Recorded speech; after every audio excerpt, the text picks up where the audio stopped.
À la faveur de sa dernière visite à Dakar, le président de la Guinée-Bissau, José Mario Vaz, avait formulé le vœu de voir le surplus de la production agricole de son pays trouver acquéreur sur le marché sénégalais.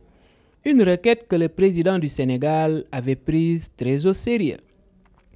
Macky Sall a instruit son ministre du Commerce du secteur informel d'effectuer une visite en Guinée-Bissau pour trouver un accord avec son homologue bissau-guinéen en vue d'une solution aux problèmes posés par le président Vaz.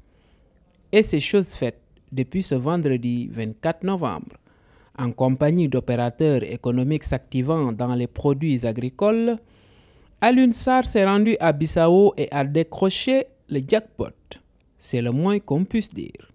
En effet, un protocole d'accord a été signé entre les opérateurs économiques des deux pays, acheteurs côté sénégalais et producteurs côté guinéen, pour la commercialisation de la patate douce, du manioc et de l'arachide.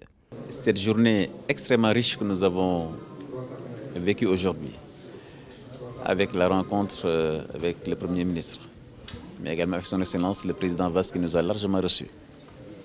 Mais surtout cette séance de travail également que nous avons eue entre les secteurs privés de nos deux pays, nous ont permis de trouver un accord et de signer un protocole commercial entre le secteur privé bissau-guinéen et sénégalais qui permet aujourd'hui de pouvoir acheter ici et maintenant plus de 375 tonnes de patates douces par semaine. L'engagement a été pris. Les lignes de financement également sont disponibles puisque c'est 10 000 tonnes de patates douces qui sont prévues, à peu près autour de 2 milliards, donc qui seront intégralement achetés par nos producteurs, par nos commerçants au Sénégal face aux producteurs bissau-guinéens. Le ministre bissau-guinéen en charge du commerce et de la promotion de l'entrepreneuriat s'est félicité du dénouement heureux connu par les travaux qui ont duré des tours d'horloge.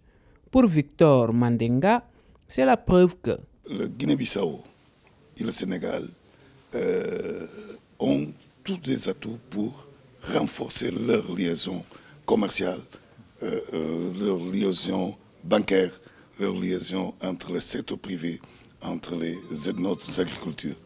C'est la meilleure façon d'opérer dans le cadre africain, continental, et peut-être c'est la meilleure façon d'assurer les meilleurs rendements pour nos paysans, pour nos opérateurs, et enfin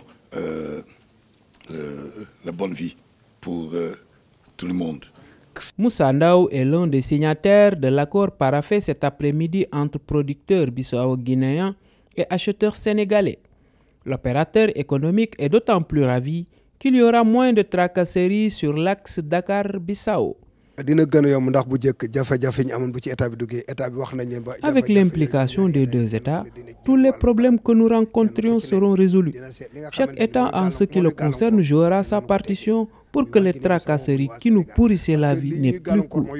Et le fait que les États se soient engagés dans ce sens ne peut que nous réjouir. L'écoulement de la patate douce, son domaine de prédilection, n'est guère un problème pour Moussa Ndao. Ce n'est pas difficile, car c'est notre activité principale. A priori, ça peut paraître très difficile, mais nous saurons écouler toute la production. Mais avant de charger son premier camion en direction du marché Thiaroye où il officie, le commerçant doit attendre la grande cérémonie de lancement de l'opération qui aura lieu à Bissau, comme l'a souhaité le président José Mario Vaz.